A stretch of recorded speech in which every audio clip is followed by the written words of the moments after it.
Does that make any sense?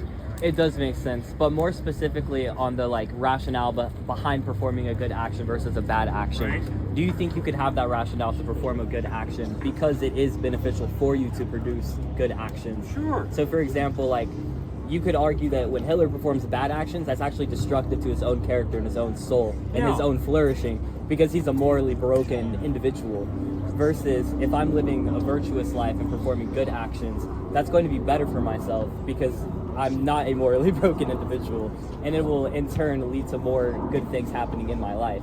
That would be sort of the Aristotelian approach that doesn't necessarily necessitate a higher power, but is more about, being conducive of your own human flourishing. Yes, but if I think there is no God and survival of the fittest is true, and I follow Charles Darwin's thinking, I understand why he said the Aryan race is the top of the evolutionary cycle, and therefore the Australian Aborigine and black people can pass away, and let's get rid of them, because they're lower levels of the evolutionary cycle.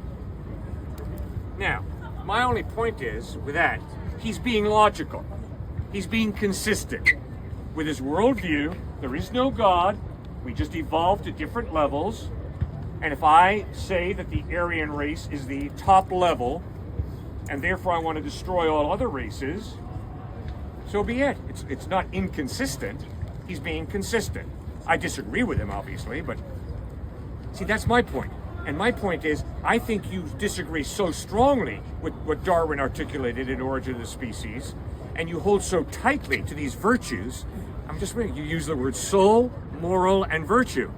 Well, soul, moral, and virtue imply some type of creator, some type of God.